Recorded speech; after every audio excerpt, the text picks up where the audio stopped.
Ladies and gentlemen, the 2020-2021 season didn't fall short on fairy tales. As Atletico Madrid win La Liga for the first time in 7 years, Lille win Ligue 1 for the first time in 10 years, Inter Milan win Serie A for the first time in 11, Sporting win in Portugal for the first time in 19, and Rangers win in Scotland for the first time in 10 years. But the most notable, the most important thing is that there is a new pod in town. We've made it one entire season. This is the Anglo-Italian pod. I'm Tommaso, and you can find us on Instagram at Anglo-Italian pod. And I'm joined by Ruairi, and as always, you can join us on Twitter at Italian Anglo Pod, and we are delighted to say we're joined this week by friend of the pod and pretty happy Hammer. What do we think, Tom? I'd say exceptionally happy Hammer. Exceptionally happy Hammer.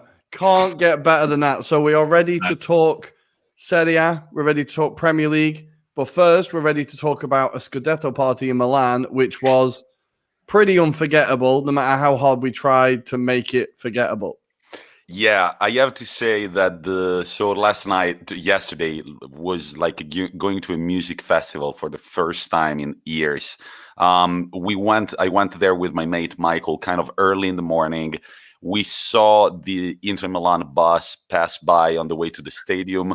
We were far away from the madness where we joined later. We made the mistake of not getting a sandwich when there was no line in front of the only sandwich place that was open.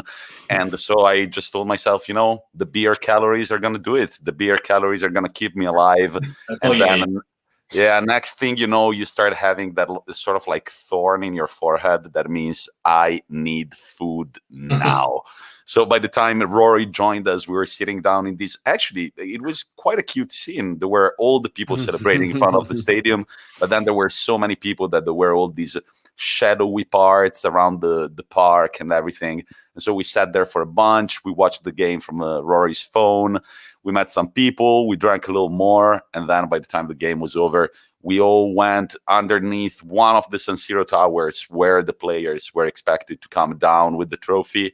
They did, and it was incredible. I really, really enjoyed it. There was a moment where alcohol was getting the best out of me, and I was laying on the ground in front of the San Siro and just looking around, and I was like, I have never lived this before.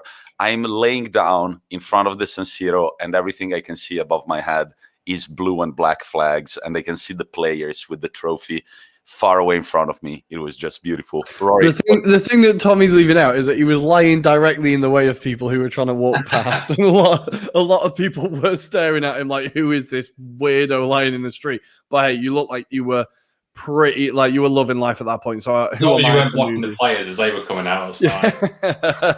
No, thankfully not. But honestly, the biggest blessing for me was, now, obviously, it's a crowd full of Italians, and they're all very good in the sun. And I stood out like an Englishman anyway.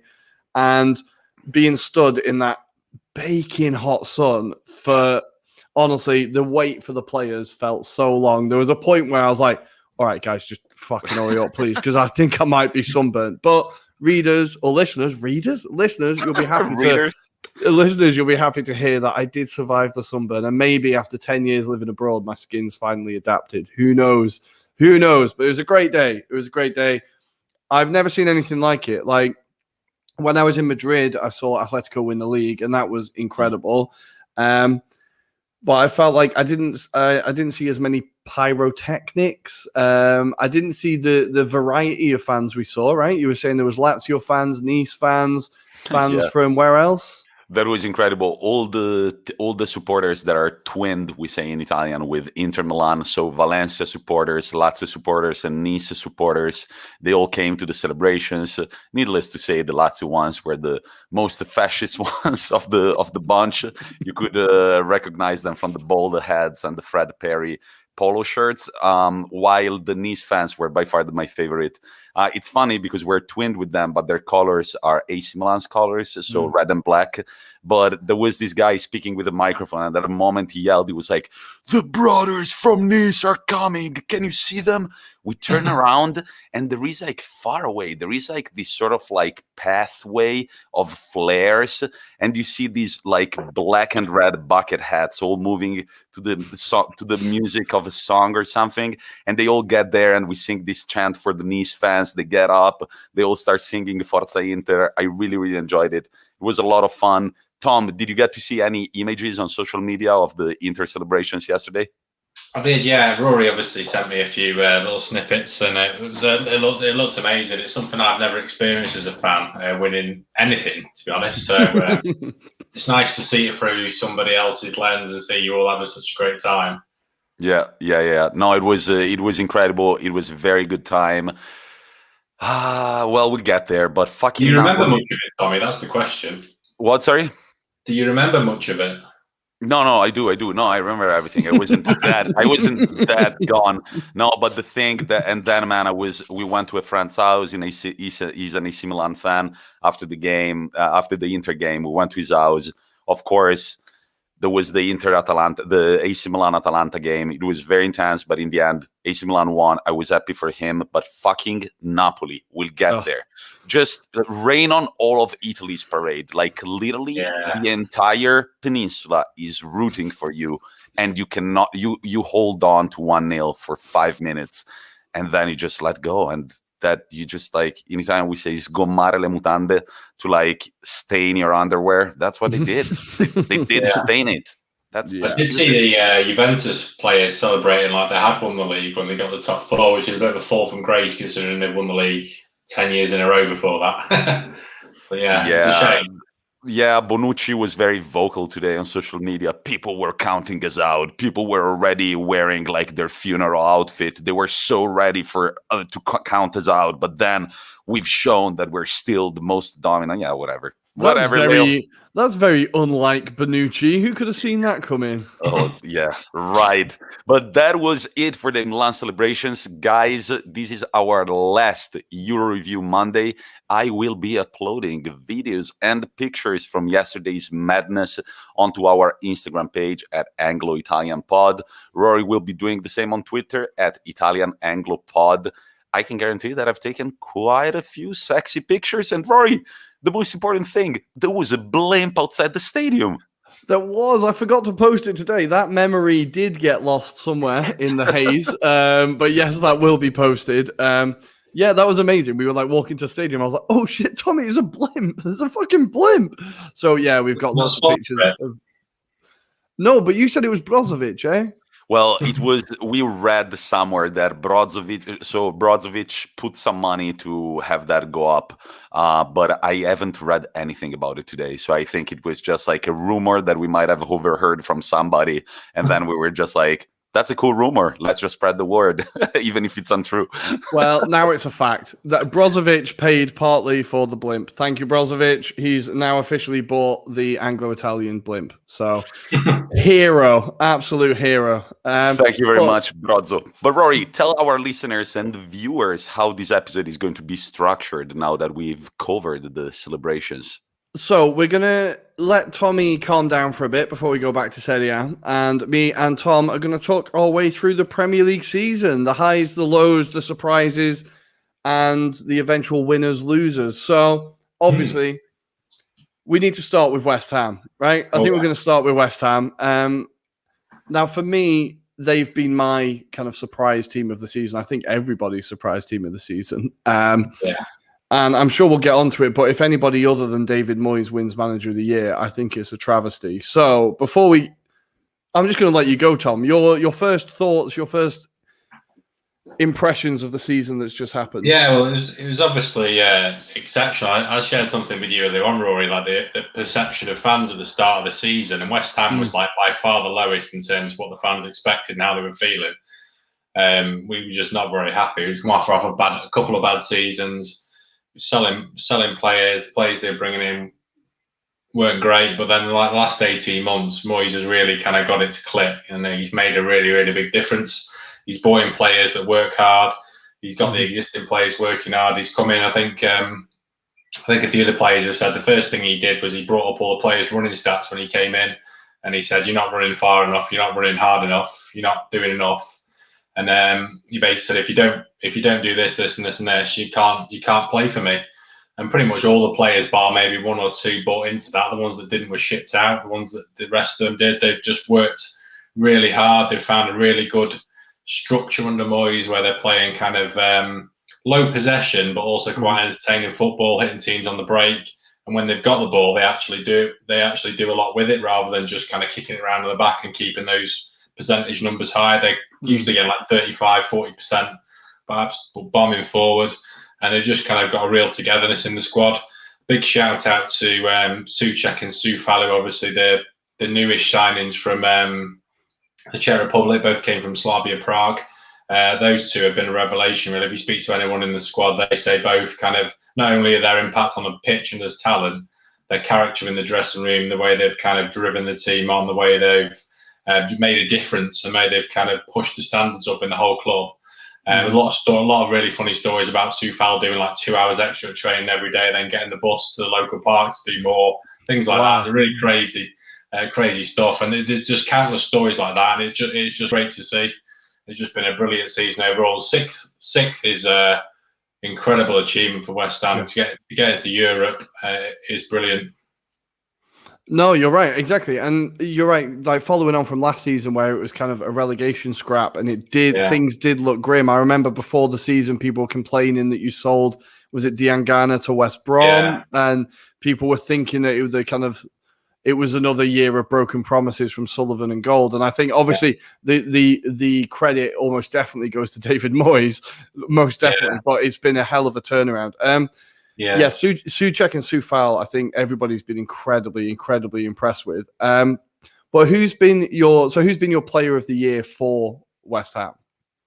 But just quickly before we touch on that, in terms of like the credit, the credit all goes to Moyes and the players, but the board have redeemed themselves in the short term. There's obviously a lot of long-standing issues that the fans have got with the board that need to be resolved, and also this can't just be a one-season thing. It has to be something that's kind of built on over time, which is something we've never done before. But player of the season, I mean, our best player by a long way is Declan Rice. I think he is the main man. He's the heartbeat of the team. He's kind of our leader. Everything goes through him. So he's by far the best. But it's not. I say by far the best. Probably this season, it's probably not by far. There's a lot of them that could come close. Ogbono's been a rock at the back. Soufal, Souček, Cresswell. They've all been excellent. Obviously, Jesse Lingard's coming halfway through the season and kind of blown teams away and made a big difference. So there's 5 or 6 players you could easily give player of the season to, but mine is definitely Declan Rice. Fair play. Yeah, I've been impressed. I think nobody saw the Lingard signing going as well as it did. But yeah, I was sat watching Match of the Day today, and what I noticed was, of the goals of the season, West Ham had 3 in goals of the season. So they had the Haller overhead kick, Lanzini against Tottenham, and then one of Lingard's against Wolves. And that's only one of Lingard's you could pick. He scored some incredible goals for you. And I think West Ham have scored some great goals this year. Yeah, he's been excellent. Lingard's been absolutely fantastic. I mean, when he came in, I was kind of lukewarm with it. I was quite happy, but I thought he's just going to be like an impact sub who comes on and maybe change the odd game with something a bit different. But he's been an absolute revelation. He's been first name on the team sheet, and he just does that. It makes a big difference in the games, and he's got that bit of extra quality. And Moyes has just given him the confidence. I think Moyes has just said to him, I know you're talented. Moyes has managed him before at Man United. He knows what he can do, and he's given him the freedom that he needs to deliver. And he's just thrived in it. And the big question now will be whether we can keep hold of him in the summer. So my question, Tom, would be so for people who follow the Premier League less than you do, what are Moyes' characteristics as a manager? So imagine tomorrow he comes coaching an Italian team. What would you tell the fans of that team? I think I think I touched on it before. He demands incredibly high standards from his players in terms of work ethic and how they conduct themselves both on and off the pitch, which is one of the biggest things that he's done for us. But I think he's quite pragmatic with his playing style. He won't necessarily be kind of you don't necessarily have one specific type of play. He's got kind of like 2 or 3 different formations and ways of playing that he adopts in games.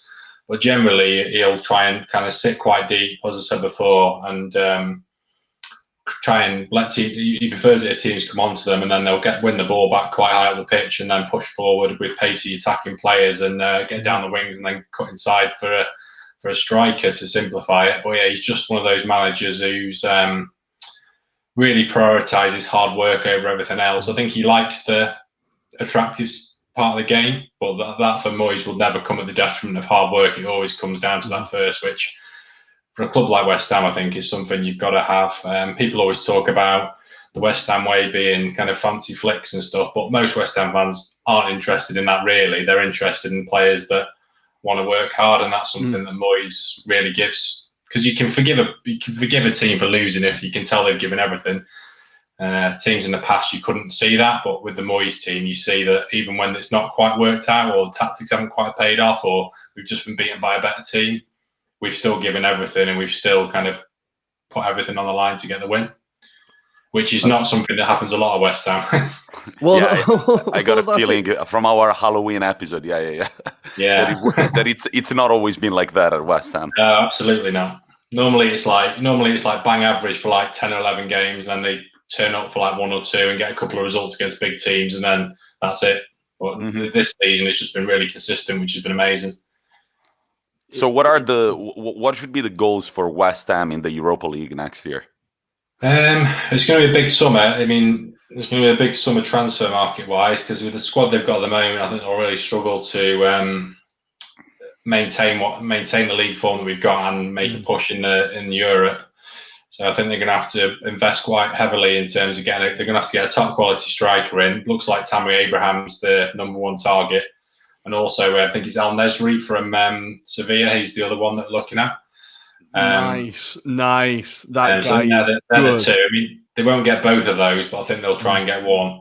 Then they need some real strength and depth in midfield, and also kind of at fullback as well. But if they strengthen the squad properly, I think we could. There's no reason why we can't push on into the knockout phases of the Europa League and then see where you go from there. But to be honest, I'll be happy just for getting a couple of lucrative away days and maybe draw an Italian team or a Spanish team in the groups and get out there for that. Yes. Look, I have to tell you, there might be Romanian teams in the draw. No. Well, there might be, but not the one that we were have to worry about. There's no more Astra Giurgiu. They did lose the Romanian Cup final, thankfully to you. And they got relegated this year, so they're definitely not going to be back for a while. I think there's been more on West Ham Twitter about Astra Giurgiu's run to the Cup final than there has about West Ham games recently, just out of pure fear. Brilliant. They are still in your head all these years. Oh, yeah, they live there rent-free, that's for sure. Brilliant. Well, I think it's great to hear about West Ham. I've been delighted to watch them this year. It's been incredible to watch, but I want to focus a bit more on the Premier League in general. Yeah. Now, obviously, the last round of games for Champions League qualification was quite interesting. Despite losing, Chelsea get the reward anyway. I feel like, can they take pride in finishing top 4 now?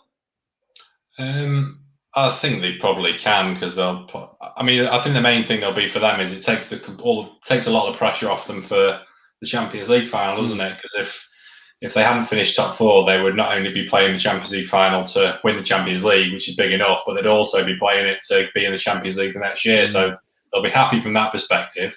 But they've certainly had a bit of a drop-off the last 2 or 3 games in all competitions, so they'll be quite worried about that. They've not won it on their own terms, have they? They've won it out of Spurs doing them a favour, which isn't something that happens very often. Well, exactly, yeah. And I feel like there's a few times now on the big stage where Chelsea just haven't quite shown up. So with the FA Cup final, obviously, and then against Leicester, the game of the weekend, which was an absolutely crunch game for them to win against Villa. They didn't win again. And I feel like maybe on the big stage, this team seems to struggle. Like Azpilicueta was sent off in the last minute for a stupid, he threw his hand in Grealish's face. It feels like they're kind of, maybe the discipline or the mentality isn't quite there. What do you think? Yeah, I mean, I can completely understand someone wanting to hit Grealish in the face. But, you'd expect the club captain to have far more discipline than that, especially just leading up to such a big game and with so much on the line. yeah, they do seem to have that little thing in the back of their head. It looked so good for Tuchel, didn't it? They were on a really, really good run. They were winning. They beat Man City twice in the last like 5 or 6 games, and then the wheels do seem to have come off a little bit. So it'll be really interesting to see if they can reverse that and do something to build that momentum back up for the Champions League final. Because at the moment, a week ago, I would probably have been 50-50, but now I can't see anything other than a Man City win based on recent form. Yeah, I think. Well, I've said fairly. I've thought City would do it, but I feel more convinced of it now. I'll be honest. I feel more convinced of it. But the team they have to thank for them being in the Champions League is both Leicester and Tottenham. Let's focus on Leicester for a moment. They've spent 93% of the last 2 seasons in the top 4 to finish 5th twice. Yeah, it's a big mentality. It's a mentality thing, isn't it? They did it last season. They dropped off right at the last minute and lost to Man United in the last game. And they've done pretty much exactly the same thing today. They've had a big game against a relatively big opponent, and they've bottled it. They were in a position to win it. All they had to do was close the game out, and they've managed to lose the game. So it's a shame because everybody wanted Leicester to do it. Everybody wanted them to get there, and they've done so much, but they just failed at the last hurdle. And it's just that little bit of big game mentality which Chelsea and Liverpool had over the last 3 or 4 games, and they didn't have. I think that's just what's cost them. Yeah, I think across their season they've had some big injuries, especially with like Harvey Barnes, and there's been a few big players missing. All teams go through that, so you can't really use it as too much of a crutch. But what really annoyed me looking back at the highlights was how they let Tottenham score the goals. One of the goals, Gareth Bale just ran straight down the middle of the pitch. Nobody tried to stop him. It seemed like they completely gave in at the end.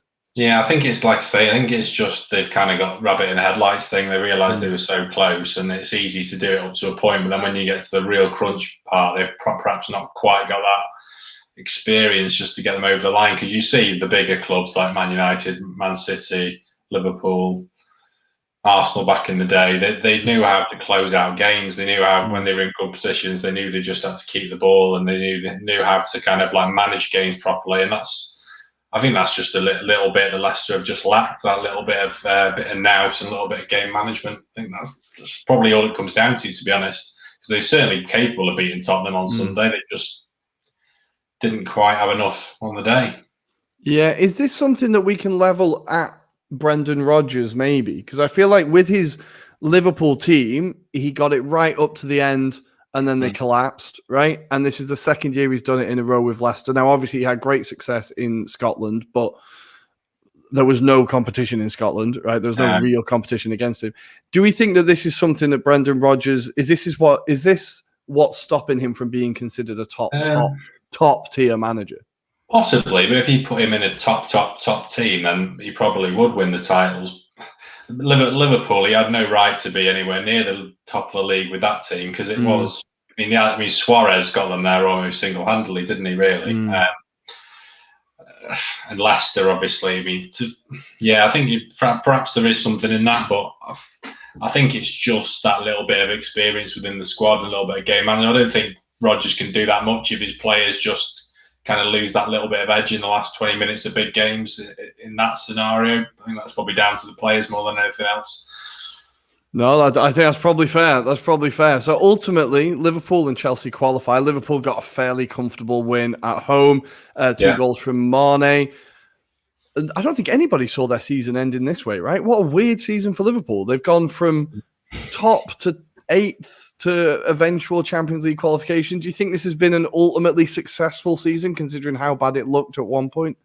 Yeah, well, I mean, if you offered them this at the start of the season, they probably would have said it was unsuccessful. But if you offered them this 10, 15 games ago, they'd have bitten your hand off. And I think it probably comes down to a few things. Obviously, the tricky spell they had was largely driven by injuries, wasn't it? It was a lot of centre backs injured.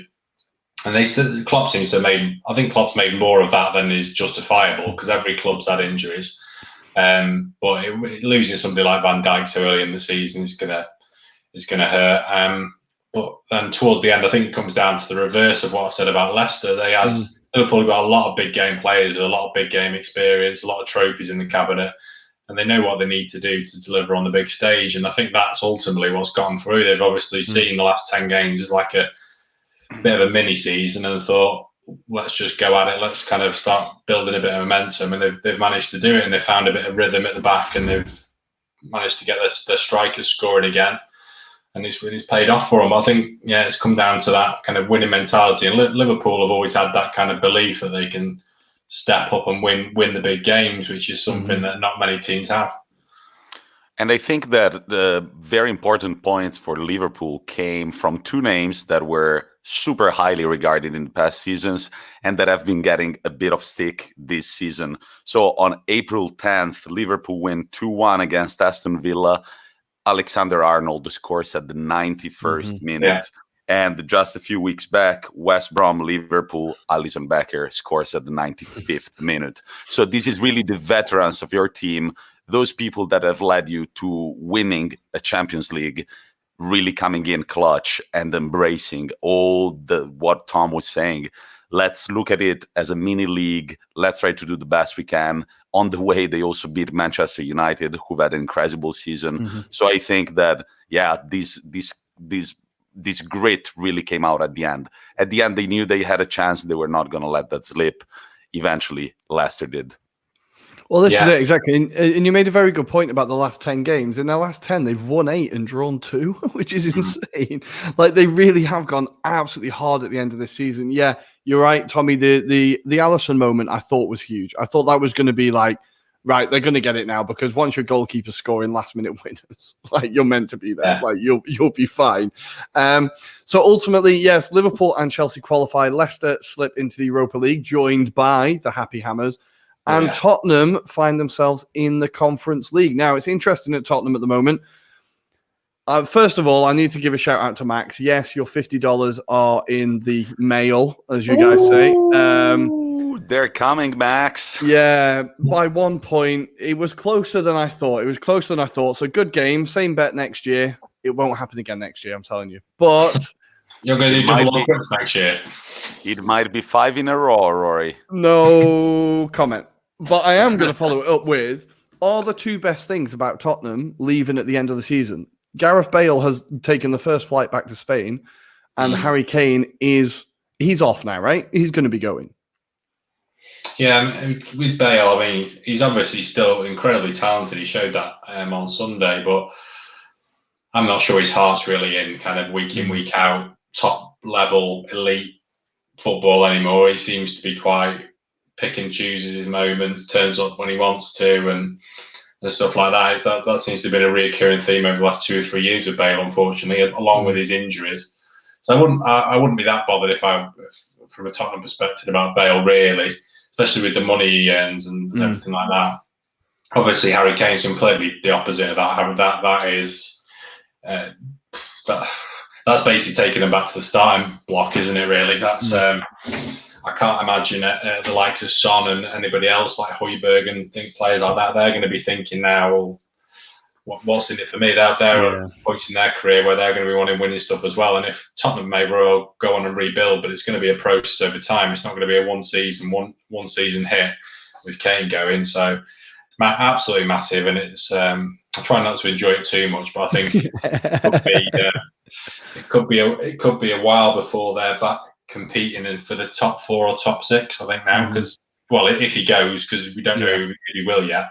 If he does, then it's going to be a big blow, and it's impossible to replace him, really, because there's nobody around that comes anywhere near him, certainly that would go to Tottenham. Well, exactly. I think you could argue that there's no striker beyond Lewandowski that could replace him, really. So, sorry, Tottenham. Congratulations, but I had to throw in that little dig at the end. Now, Tommy, yes. I just want to say something. Bryce asks, how terrible is the Conference League about to be? Bryce, if it wasn't for the fact that there is a chance that Mourinho's Roma will meet Tottenham, I think I wouldn't watch it, but just for that storyline, I think it could be fun. Have you seen much about how that's going to be structured? Because I saw the other day that I don't want to know, Tom. I just recovered from my headache from yesterday. What is it? Say it again. Like the third place team in the Champions League group stages drops into Europa. The third place in the Europa drops into the Conference League, and it's kind of got a weird tiering system now. It's going to be interesting. There's a coloured graph that they've done to show how it flows, and it looks Rain Man-esque, I would argue. But I don't know how terrible is it going to be. I'm probably going to watch it. I don't know. It's more football, but I think it's not going to be. There's a few teams there, like Real Betis qualified in Spain. I'm like, okay, that's quite nice. Yeah. And in Germany, Union Berlin. I'm like, okay, there's some good teams, but for an American, that's not hard. Bryce is saying I'm going to learn a lot of geography from this tournament. It's good for the teams that don't make Europe as well, isn't it? Because I mean, I can understand why perhaps some of the bigger teams aren't interested in it, but for teams like West Ham, for example, we happen to qualify for the Europa League this season, but normally that would have been amazing for us to have a chance to go away and go for a European away day and try something a bit different. So I think for the smaller clubs that don't normally get a look in, I think hopefully it'll be a really good thing, and perhaps give them the platform and be able to attract slightly better players and give them the leg up to move on is looking on the positive side of it. No, I like that. Definitely. I think the away days for more fans, for any fan that goes to games, I think European away days would probably be a highlight of your supporting career. So I think more opportunities for that, and I would almost argue the weirder the better, because the beer's probably cheaper. So it's probably better. As long as there's direct flights, you're fine. Exactly. Just not to Azerbaijan, because it's a nightmare to get there. Please not Baku. But before we move on to Serie A, let's quickly go through our end of season awards, Tom. I think we agree on a few of them. We'll start with the first one. Manager of the year? The Moisaya, obviously. Of course, nice and quickly. On to the next one. Who do you have for player of the year in the Premier League? I've gone for De Bruyne because, very briefly, I think he's incredible, and I think he's probably set the bar so high recently. He gets overlooked a little bit in terms of these top awards because people just expect him to be amazing every week, so they perhaps don't notice it as much. But I think he's probably the one. City have got so much strength and depth, but he's the one player that if he's not there, you really do notice how different they are. So yeah, he's the standout for me. He's a truly exceptional player, the best player in the league, I think. Yeah, I absolutely agree. The only other City player that came close for me, I wasn't too much about Ruben Diaz, but I was thinking for a while that Gundogan might have got it because he had an incredible run of form throughout the middle of the season. I really thought he had a shout for it, but there's a few City players you could say, Mahrez, but I think De Bruyne easily is player of the year. Let's go for the underachievers of the season. Yeah, I think the most disappointing was probably Arsenal, definitely. I mean, when you look at the players that they've got and the kind of size of the club, it's very disappointing for them to finish 8th. And it's just not what Arsenal need to where they need to be. They need to be kind of showing a bit more progression a bit sooner. And it sounds like they've just had a few years where they've bought the wrong players in the wrong positions, the wrong tactics, for the wrong managers. It's hard to see whether Arteta's the man to turn it around. Most of me thinks he's not, but there is a part of me that thinks it could just all click at some point and it could all come good and it could be an amazing appointment. But right now it's difficult to see, and it's especially for you, Rory, it must be quite depressing to finish, especially when you're finishing below West Ham. Oh, mate, honestly, this season, there's a big part of me that's very, very happy this season's over. I'm not going to go on too long of an Arsenal rant, I promise. This season's a huge disappointment. I feel like the squad was massively imbalanced. Arteta's kind of doing his best to address that now. He's shifted a lot of dead weight, and there'll be a lot more dead weight going this summer. Yeah, just an awful season. We've massively underachieved. Not many positives apart from beating Tottenham at home was nice. Good. Let's go for the biggest overachievers, the surprise package of the season. I've picked West Ham, obviously, for that one, considering most people thought we were relegation fodder. But I was torn, really, between West Ham and Leeds on this, because Leeds they've been amazing. The brand of football Bielsa's got them playing is truly incredible, really, the way you watch them play. And it's been quite nice for me as a West Ham fan, because they play right into Moyes' trap both times we played them. But overall, the season, Leeds have been really, really amazing. The way they kind of just attack teams and keep going and going and going it really is a breath of fresh air, and it's like proper old school football, but they do it in such a way that it's just really refreshing to see. Yeah, definitely. I think there was a few statistics today. They've got the highest points total ever from a promoted team in the Premier League. And the article... since Ipswich, I think, when Ipswich finished like 4th or 5th in the league, I think. Yeah, actually, good shout. Yeah. And there was the article on The Athletic this week which showed the graphs for Leeds' sprinting and distance run, which was just insane. If you've not seen it, search it out. All the clubs are clustered together, and then Leeds are just out in the corner on their own, running away with it, literally. I had West Ham or Leeds as my surprise package. Good. Let's go for the surprise player of the year, the player that surprised you the most this year. Well, I'm going West Ham again with this one. Vladimir Soufal. He surprised me because I'd never heard of him. and never heard of him. I just kind of thought this was a very skeptical point. It was kind of, obviously Souček's done quite well. We've just gone into the same club. We bought a player that's his mate, and we've just kind of taken the cheapest option we could find. But couldn't have been more wrong. He's absolutely fantastic. He's made it in a lot of like Sky pundits. He's in their kind of 11 of the season, and he's like best way to describe him for people who don't watch West Ham a lot is he's like a Zabaleta type right back. He's up and down. He never gets beaten. Nobody ever gets past him. He's had amazing games against the likes of Grealish and players like that this year, where he's just had them completely managed. And also going forward, he can't shoot, but going forward and crossing, he's really, really good, and he offers a lot going forward as well. So, yeah, I can't see anybody that's certainly pound for pound, but it's been better than him this season in terms of a revelation. Nice. Yeah, just to make it not too West Ham centric, I'm going to throw in two names of players that jumped out to me were Patrick Bamford, a player that has widely been regarded as not good enough for the Premier League, managed to get 17 goals, I believe, in the Premier League this year. And the other one was Kelechi Iheanacho, who went on that crazy run for Leicester, scoring every game. I think these are two players that really surprised me this year. Good. Then the last two, young player of the year? It's got to be Phil Foden. Yeah. He's a truly, truly exceptional player. I think he's got a very, very big career ahead of him, and I think if he carries on his current trajectory, he's probably going to be right up there competing for Ballon d'Ors and things. Yeah. In a few years, I think he is that good. I think that one's quite an easy one, to be honest. Yeah, I was like sat thinking, right, I need an alternative to Foden, and I was like, there's not even anyone who's come close, so it's Phil Foden. Listeners will know we are big fans of Philip here. And then finally, I feel like this is going to be another West Ham answer, but your goal of the season, Tom? Yeah, it's hard to look beyond. I mean, to be honest, I did quite enjoy Alisson's header the other week in terms of just nice moments as a bit of a wild card, because that was very unique, because you do get goalkeepers every 3 or 4 years. You get goalkeepers scoring goals, but never like that was a brilliant goal for a centre forward, let alone a goalkeeper.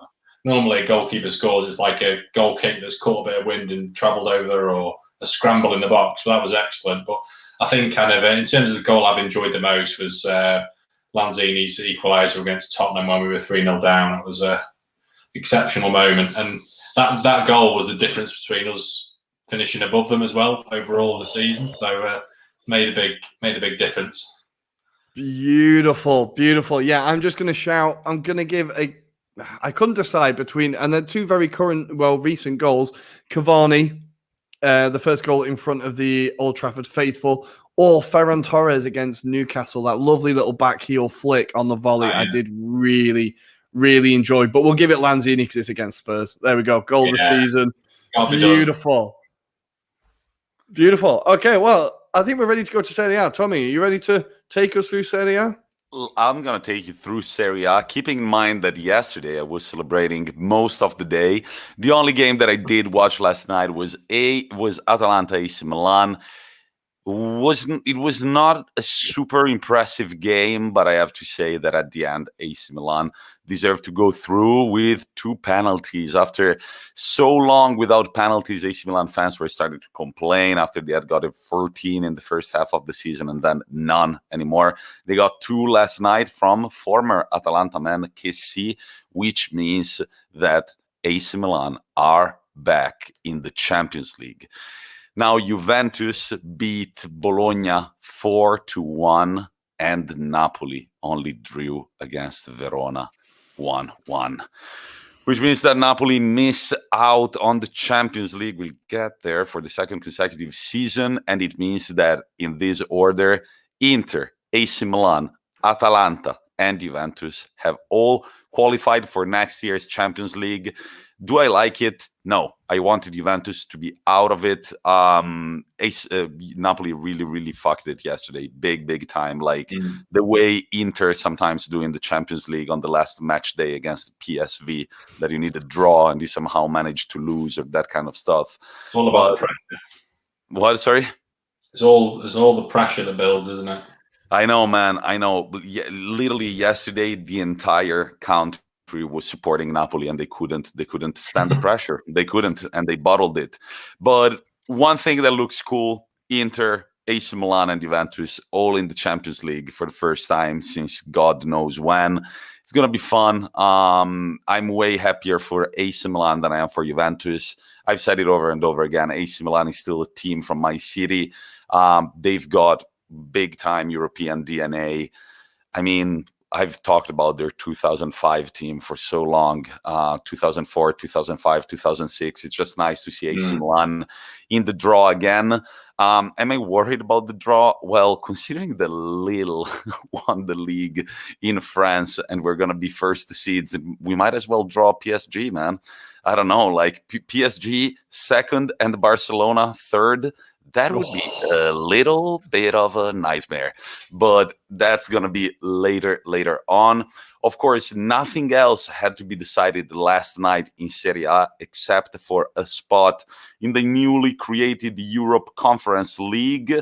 For a bit, Sassuolo were going to go, having beat Lazio 2-0, but then Roma managed to come back from a 2-0 down against Spezia, thanks to goals by El Shaarawy and Mkhitaryan. And it means that now Mourinho will have to coach in the Europe Conference League.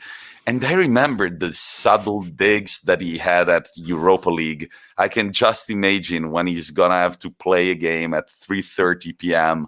in Sofia or something on a Thursday afternoon, what he's going to say about that. What do you think, Tom?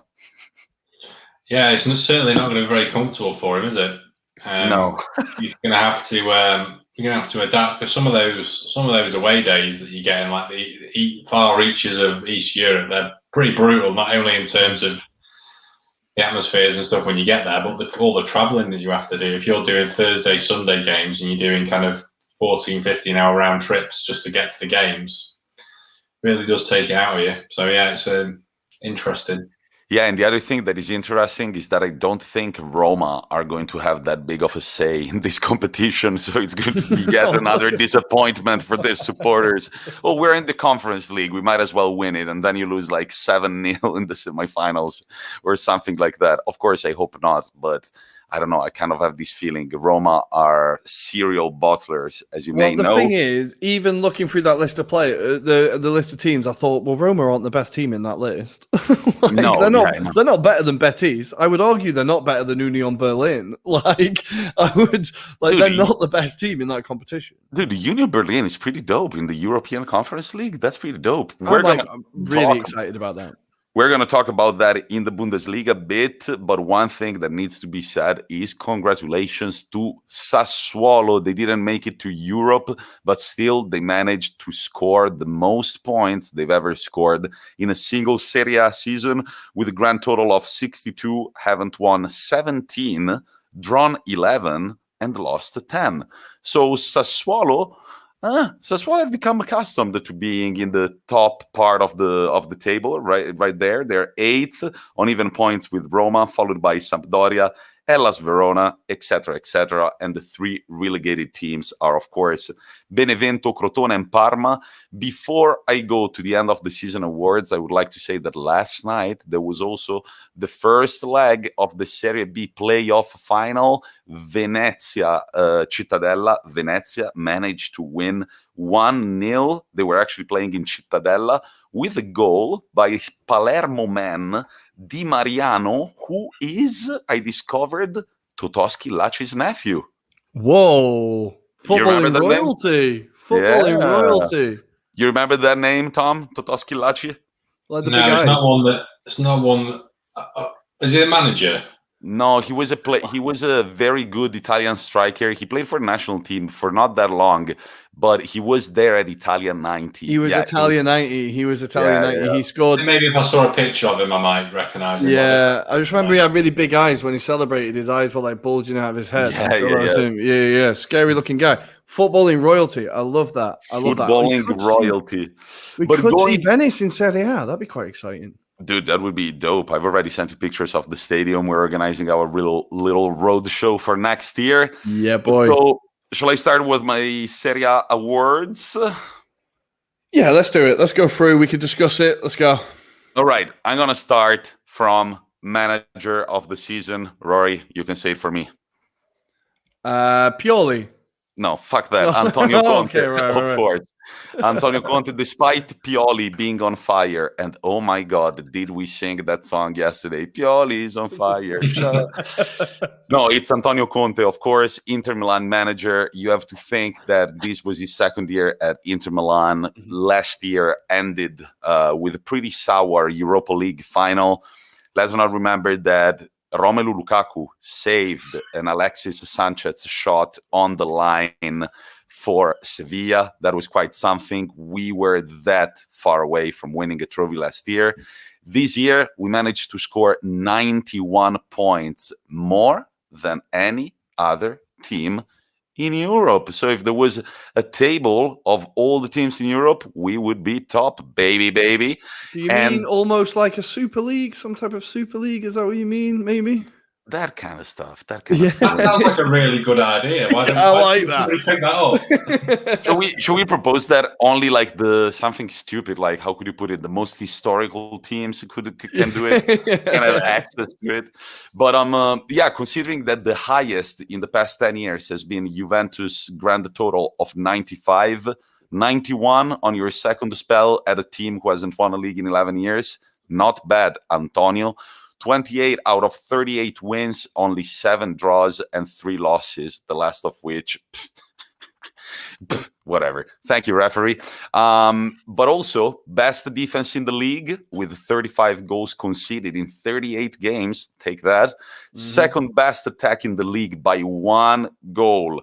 And we've been praising Atalanta these past years for how good they are. They scored 90. Inter Milan, despite getting stick the entire season for the way they were playing, second best attack with 89 goals, first Scudetto in 11 years. And then 3 quick points. Number 1, I don't think that it's easy to take a group to a European final, a group that hasn't won anything in 10 years, and be like, guys, this is not an arrival. This is the starting point. This is where our adventure starts. This is where you show your balls. This is where you actually make a statement in your national league.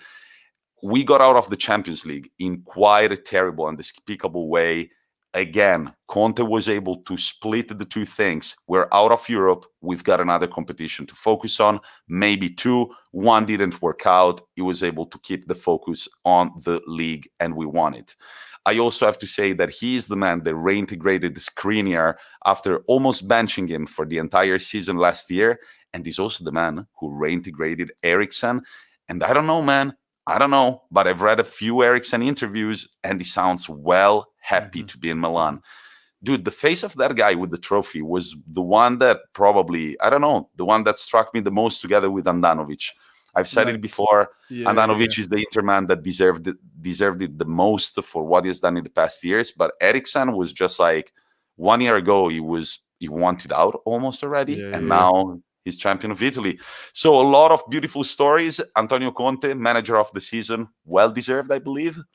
I'm just going to throw in one name in the hat, and I'm going to throw this team in for a few things, I think. But I'm going to say Italiano at Spezia. Absolutely. Notable mention. I'm going to say for the first ever performance, for the first ever appearance in Serie A, and for them to not only survive, but survive. Okay, it got a little bit close at the end of the season, but they ultimately survived by 6 points and really didn't look out of place in Serie A. I believe they took some big scalps. They got some big results over the course of the season as well. Oh yes, I've got it down because actually La Spezia, and I'm glad that you're talking about them. They were going to be my surprise package of the season.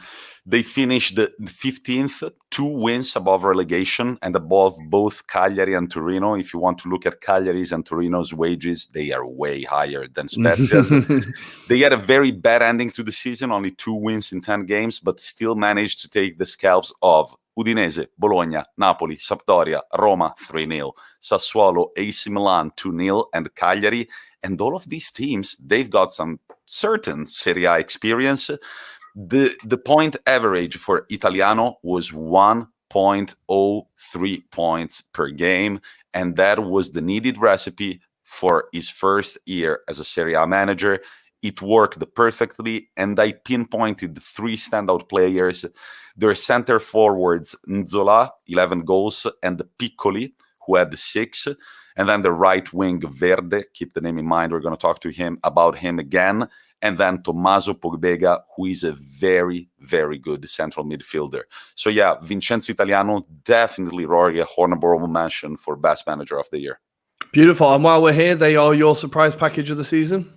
Yeah, they are. La Spezia are my surprise package of the season. In contrast with the butlers of the season, Napoli. Man, after 6 wins in 8 games, 4 of which were consecutive to finish the season strong, they draw to 10th place Verona. That's all I have to say. Gattuso got fired on Twitter. What about that? Did you see that, Rory? Is he fired now? Yeah, no, he said right after the game was over, like 2 minutes after, De Laurentiis, Napoli's president, tweeted. Man, that guy's an arsehole, man. It was a nice message, but literally 2 minutes after the final whistle, he said, Gennaro Gattuso, thanks to you, to your wife, to your beautiful kids. It's been a pleasure to get to know you. You've done an incredible job. Peace out. You're gone. To be fair, I wouldn't want to fire Gattuso face to face. That's a very good point. Not with any cutlery around. It'd be going for your thighs. Yeah. And in Kaiser, guys, I'm drinking water from a milk bottle. I don't even know where I got this milk bottle. But what were we saying? Sorry. We were talking about Gattuso. No, there are rumors about Porto's manager, Conceição, former Inter and Lazio man, being appointed as next Napoli's manager. More to follow on that one. So we talked about surprise package of the season, Spezia, butlers of the season, Napoli, most disappointing team, Roma. They've qualified for the Europe Conference League.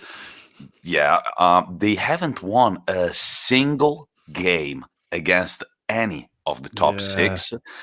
They finished the season almost losing to La Spezia. So you finish your last game in the season, you're down 2-0 against the Spezia, and you manage to scrape a draw, which will make you play in the Europe Conference League. That's Roma's season wrapped up in 90 minutes. What was the expectation for Roma, though? Because I looked at their squad earlier on today, and there wasn't anything in there that made me think they should be like top 4. I don't think top 4, but man, last year, a few players had very good seasons. I remember Mkhitaryan had a pretty good season. Smalling was one of the best defenders in the league. They have Veretout and Pellegrini, who are among the best midfielders in the league. Edin Dzeko up front. A few talents from Spain, Borja Mayoral. I mean, the names... Pedro coming in with a lot of experience. Kumbulla is a very promising Albanian defender that they purchased from Verona. Then Spinazzola, I believe, on one side, and Villar. I mean, the names were there. Not top 4, but make a strong Europa League push. I could see that coming. Also, another team that was very disappointing was Lazio. They had only 1 win in the last 5 games. They were eligible for Champions League football. 1 win in 5 games. But again, about Roma again, their defense have conceded as many goals as Genoa's and Udinese's. all I can hope for Roma. I mean, Roma, I just hope that Mourinho does something good to you. But I don't know, man. After the Tottenham spell, I don't even know about Mourinho anymore. And revelation player of the season, I give it to Nwankwo Simi for Crotone. He didn't manage to break Eto'o's record for most goals in a single Serie A season by an African player. However, which is incredible, last year he had the same exact tally as this year, 20 goals and 3 assists, however, in Serie B. And the other thing about Nwankwo Simi is that smile. That damned smile, which is definitely not pretty, but when he scores a goal and he looks at his teammates and he does a little heart, I think it's cute. I loved it. There were so many memes about like that smile, that damned smile. I think he must be the revelation of the year. I don't think anybody thought that Crotone would have one of the top scorers in the league. And it's a shame that they've gone down because there are some players there. Like we've talked about Messias there as well as a very good player. There are some players in that squad. But yeah, I think Simi has to be the revelation. As a complete Serie A noob, basically, discovering Locatelli was quite exciting for me, but I don't think this is his first season that he's been in the highlight. But that was exciting for me watching him. But I think Simi has to be the revelation, yeah. There are rumors about Locatelli possibly, maybe, going to PSG even. Oh, wow. Yeah, but he's pretty much already said goodbye to Sassuolo. It seems a done move. Either he's going to go to Juventus, PSG, or maybe some other teams at the window. Youngster of the year, ladies and gents, we haven't talked about this guy enough. His name is Dusan Vlahovic, and he's only 21 years old. I believe, man, that alongside Mbappe, Haaland for the past 10 years, we're going to hear this name quite a bit. 21 goals and 2 assists in 37 games, together with Batistuta, Hamrin, and Petrone, is one of only 4 Fiorentina players to have scored at least 20 goals in a Serie A season. Don't forget that one of these goals was a chipped penalty against Juventus to draw the game. That requires balls. And he's also scored as many goals as Gilardino in a single season for Fiorentina and ended only 1 goal shy of legend Enrico Chiesa, who had only one more, 22, in the 2000-2001 season. This guy is quick. He's strong, he's powerful, he's confident, he's a leader. His teammates love him. I think he's super self-centered. He's super cocky, but just because he likes winning and he likes to take on that responsibility to bring his team the W. So Dusan Vlahovic is my youngster of the year and player of the season. Rory, who is it going to be? I think I get the feeling it's going to be interrelated. I was trying to think of young player of the year, but I kind of, Vlahovic kind of takes it quite comfortably. I think Chiesa doesn't really count because he's already had a couple of seasons in Serie A, right? Okay. Is it Rom? Is it Big Rom? It's probably Big Rom.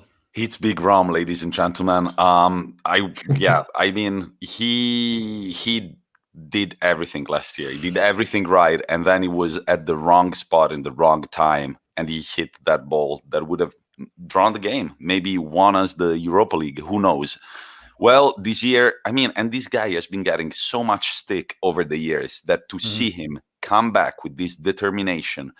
He's set only 2 games this season. He's become a real leader. I loved all of the Ibrahimovic Lukaku trash talk. We don't get that enough in Italian football. Loved it. Set only for 2 games. Scored 24 goals. Assisted 11. The love that he's got for his teammates. Like, I don't think there's anybody that hates him in that locker room. I don't think there's anybody that dislikes each other in this locker room in general. Also because there are personalities like this one. A humble man, a hard worker, listens to the coach, does what the coach tells him. I love seeing Lukaku and Brozovic insult each other during the game and then always come out of the pitch hugging each other. It's just beautiful. I'm going to talk about it again, but the 3-0 against AC Milan was one of the things that has got me the most hyped this entire season. Io, te l'ho detto, cazzo, sono più forte. Man, that thing, fuck yeah, let's go. Like, I kind of want that poster in my house. And one Scudetto as a protagonist. I think he's kind of not single-handedly won Inter the Scudetto, but we'll always remember this Scudetto with Lukaku's face, I believe, on it. What do you reckon? It's very hard to argue with that. Very hard to argue with that. He has been like the kind of focal point of the attack. He's kind of he's got assists. He's formed a really good relationship with Lautaro. I think if there's going to be any player of the year, it's going to be from Inter. I think the only one that might push him from the Inter squad, I might throw out Barella maybe, but I feel like Lukaku definitely takes it. Yeah. Yeah, definitely. We're going to have, on the Friday episode, we're going to make sure we haven't left any stats, any names behind. But for the times being, the leagues have just ended. I've drawn a list of the best goals. All right, I will start from number 5. Number 5, guys, is Vlahovic's third goal against Benevento to complete his first half heading. It was an outrageous Haaland-like shot from way outside the box with his left foot. Go check it out. Number 4, on loan from Inter Milan at Verona. I hope he comes back. Federico Di Marco, beautiful volley versus Torino to make it 1-0. The game ended 1-1. Then I've got a number 3, Zaccagni. I remember when this happened, we talked about it on the pod already. Zaccagni for Verona versus Spezia. He scored the 1-0 and the game ended 1-0 with a beautiful stop with his chest, kind of spin move a la Ronaldinho. And then I do remember the one. Yeah. Bicycle kick under the crossbar. At number 2, the game finished 3-0 for Roma, one of the few very convincing Roma wins. Mkhitaryan scores an absolute rocket. He had no right to shoot it from there against Parma to make it 2-0 right under the crossbar. That goal is insane. But at number 1, I already mentioned him, for Spezia against Lazio. To score the 1-1, they ended up losing that game, but Daniele Verdi, I remember Steve Cole texted us on Twitter, guys, did you see this goal? That was insane. Honorable mentions, I've got Rebic for AC Milan, the 2-0 versus Juve, that sort of like toe poke on the right below the crossbar. Then I've got Lukaku's 3-0 against AC Milan, and finally, Morata, you wouldn't expect him in a top goals of the season list. Was he onside? He did everything on his own. He carried the ball on his own. He was onside. Man, the 1-1 that he scored against Fiorentina was absolutely outrageous. He's on his right side, puts it on his left, and curls it from almost like the finish line under the crossbar. Beautiful, beautiful goal. And that was it with my season recap. And I believe that we've got very little time to sort of like cover the rest of Europe's top 5 leagues. Yeah, I'm just going to quickly pick your brain for Steve Cole's comment of, for a non-Inter player, I would say Kjaer for player of the year. What do we think, Tommy? Steve, dude, Steve.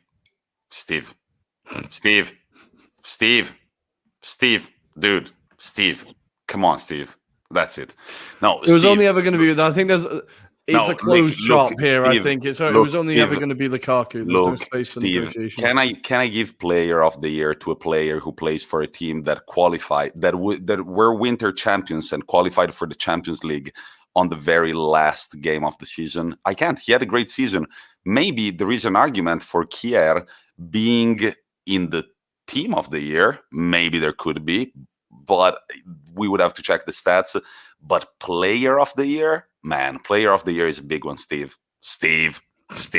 Okay, so before he starts abusing our listeners. Steve, we can't wait to meet you for our special episode for the end of the season. By the way, we need to be in touch. It is coming at some point. But we have to very quickly wrap up, guys. Basically, we just need to say that thank God we are not jinxes and Atletico have won the bloody league. I said it very early. I said, It's theirs to lose, and thankfully they didn't lose it. They tried their best to lose it. The last 2 games, they did go 1-0 down in both games, but coming back. And yes, Luis Suarez scoring the second goal. Barcelona might be the worst run club in the world. I saw a great stat that was they sold Villa to Atletico the next year. They won the league. They sell them Suarez. They win the league. Next, it's going to be Aguero. Aguero will return to Atletico and lift the title with them, I believe. I don't know. It's great to see. And I don't know about you, Tom. I was really happy to see Kieran Trippier win a trophy. I love an English guy winning a foreign league. It was great to see that. And it was great to see them win it in general, because it's quite a few of the leagues in Europe have been kind of dominated by one team or maybe just 1 or 2 teams. So it's great to see a few different teams winning it across Europe. It really does kind of add a bit of a competitive element. And hopefully it's not just a freak COVID year. It's something that will carry on over the next few years. We'll have yeah, fingers crossed. And the great thing about Trippier as well was that he was really key in that league win as well. He was very, very good for Atletico this year. Tommy, thoughts on Atletico before we jump to Lille? I was out with some friends while Atletico and Real Madrid were playing, and I was looking at the scores like, oh my God, this is nerve-wracking. Don't bottle it. Don't bottle it. Don't bottle it. Then I double-checked. There was never a moment where Atletico were going to lose it, because when Real scored, they were already 2-1 up. But I think that it's just beautiful that Luis Suarez got the winning goal. He was in tears. I've seen great memes about him in tears, showing different things on his phone. But no, it was great, man. And he said it before. He was just like, if you want to drop me from your squad because you just think that you have to move on from me because you have a different project, that's fine. But to call me old and not good enough, take this. Take a title win with Atletico, the first time in 10 years. And again, another great Uruguayan at Atletico Madrid. Lucas Torreira was there as well. Man, I don't know. It was beautiful. I love that I'm a big fan of cholismo. I'm a big fan of defensive football. I'm a big fan of winners, even if they're not always the prettiest. But yeah, I'm very happy for them. And by the way, Steve, I just read the comments now, and you said for a non-Inter player, I would say yeah. That's what I said. No, I thought he said for a non-Inter fan. As a non-Inter fan, I would say Kjaer. Right. And I was like, okay, no, Kjaer. If we take away Inter, I would think about it and let you know, Steve. But yeah, we'll get back to you on Friday, right? We'll get back to you on Friday. Yeah, about Atletico, I'm super happy, well deserved. It wasn't an easy league. We know that this league was weird without fans and everything. There was a lot to think of off the pitch as well. I think they've done an incredible job. Good job to you guys. Good job, Simeone. A club legend at this point. If he wasn't already, the only thing he's missing is that Champions League. He went twice to the final and lost it to the cross city rivals. Maybe one day the revenge will come. In La Liga as well, but I will have to open my app very quickly. We have the relegated sides who are Eibar, Real Valladolid, and Huesca. They drop to Segunda División. But Rory, shall we move to and another thing we need to say in Spain, for the 5th consecutive year, Messi is the top goal scorer. Of course. Talking about top goal scorers with 41 goals, 13 above second place, Andre Silva.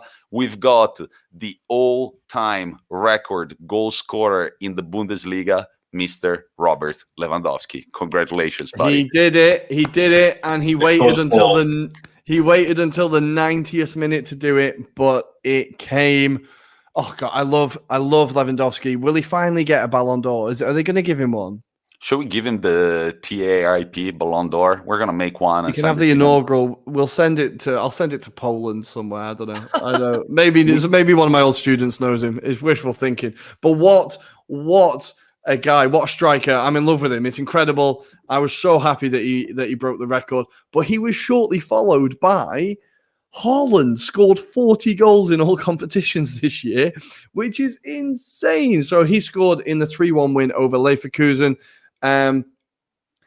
And they also had a really nice send-off for one of their players, lost Bender, which was quite nice to see. But yeah, Bayern Munich, they say goodbye to Boateng. They say goodbye to David Alaba. They've got a few players leaving. They say goodbye to Hansi Flick. So there's quite a summer of change ahead for them. But it's great to see Lewandowski smashing it in. Down at the bottom of the table, though, Werder Bremen, unfortunately, have been relegated. They went out with a bit of a whimper. They went 4-0 down to Borussia Mönchengladbach before clawing it back to 4-2. But there's this really horrific video clip of there was fans in the ground. And at the final whistle, it's just deathly silent. Just no one makes a sound. And then after about 5 minutes, people start clapping and the team will walk around. It was a grim place to be. A really historic club. We remember Mesut Ozil winning the league there with them. That wasn't that long ago. So they've taken quite a big fall from grace. We hope they are back soon. But we also need to go to the big story of the biggest story of the weekend. In France, Lille, the Dogs, Les Dogs, Let's go. have done it. They have won the league and they've taken it off PSG, breaking the monopoly. Just how great is this to see PSG not winning Liga? Yeah, it's brilliant. Really, really good to see. I mean, I saw a stat about their recruitment over the last 4 or 5 years has been really, really amazing. It's kind of similar sort of thing to what Leicester have done, is bringing players in at low prices, developing them, selling them on, and then kind of just repeating the process over and over again. And that seems to be the cornerstone of what they've got, what they've done. And it's similar to what I said about in Spain. It's just so refreshing to see somebody else win it and kind of challenging the status quo, because it does get boring quite quickly, especially if you kind of on the outside looking in. You kind of lose interest pretty quick if you pretty much closed up who's going to win it before it even kicks off. Yeah. So it was a really, really incredible achievement, considering the squad PSG have got. For anybody to even get close to them is amazing, let alone to beat them over a 38-game season. Yeah, exactly. Yeah, and let's not forget that they also beat them when they did face them. The standout player for Lille, I haven't watched that many Lille games, I'll admit, but just the numbers. Burak Yilmaz, 35 years old, 28 games, 16 goals. What a beast. It would be a nightmare to have this guy in your group at the Euros. Italy. Yeah, let's hope. There's a penalty coming. There's a penalty coming, Tommy. I'm telling you. He has been incredible this year. And this was, on the spot on their recruitment. They sold Nicolas Pepe for 72 million. You're welcome. And they replaced him with Burak Yilmaz on a free, right? So it's just incredible. Absolutely incredible. They also sold Osimhen last year. They did sell Osimhen last year. Yeah, they did sell Osimhen last year. Just incredible achievement. I think, look, we can hope that they build. I think what we know about Lille is that their best players will probably be poached, and it was like the odd golden generation that they get will achieve things. But it is great to see. We've been supporting them the whole season, and it's nice to see that they finally got it. Christophe Galtier has done an incredible job as coach there, and I think people will be taking a look at him. We also need to quickly mention Jonathan David, the Canadian striker, came from Belgium, really highly rated prospect, and he has not disappointed. He got 14 goals a season in Ligue 1, and just been smashing it. So yeah, great team of young prospects, and all round a good season in Ligue 1, I think. But in the relegation fight, Nantes did finally find themselves in the relegation playoff. They will be playing Toulouse from Ligue 2 in a two-legged final to see who will be in Ligue 1. It was all very tight and crazy down there at the bottom on the last day of the season, but Nantes, unfortunately, were the ones to find themselves lowest. I think that's it. I think that is the European review. I have to say one last thing before we send off our listeners. So the other day I did post a quote unquote from Rory from our latest episode that was about Saint-Maximin that you recommended. You recommended people follow him on Instagram because he's just a fun guy. I was trying to check a stat on Instagram right now, and we just got a like from a page called Alena Saint Maxi Boob, and the description of the page is here for boobs and Alain Saint Maximin, and it's just a bunch of naked women and one picture of Alain Saint-Maximin. So yeah, there is no limit to weird accounts on I Instagram. feel like that might be Saint-Maximin's natural habitat, just surrounded by boobs. But we will see. The guy's a genius. Follow him on Twitter. He is hilarious. But I think we need to go, guys. We've kept you long enough. What a note to wrap up on that. I know, yeah. I know. We need to go, but before saying goodbye to you, remember that on Friday we are going to release our last interview of the season, and on the same day, follow us on Instagram at Anglo-Italian Pod and on Twitter at Italian Anglo Pod, because we're gonna be live on Twitch and YouTube for the Champions League final live stream. Watch along. It's gonna be our first time. We're super pumped about that, and we hope to see you there. Tom, you can't miss. I'll be there, mate. Don't you worry. Tom, thank you so much for joining us tonight. Thanks for having me, guys. Congratulations again to West Ham. Rory, anything to say? I've had my COVID jabs, got my passport ready, and then I'll be off to wherever we get drawn. I can't wait. hopefully it's in Italy, so I can come and see you guys as well. Beautiful. That would be the dream. Rory, anything to say? I'm just going to say, thank fuck this season is over. Thank More fuck the this same season. next year. Yeah, I'll be dreaming about this Scudetto for the entire summer. But guys, thank you so much. We're gonna be back on Friday with a tidier, maybe end of the season review. But for now, that's it, and we'll talk to you on Friday. Bye, everybody. Bye, guys.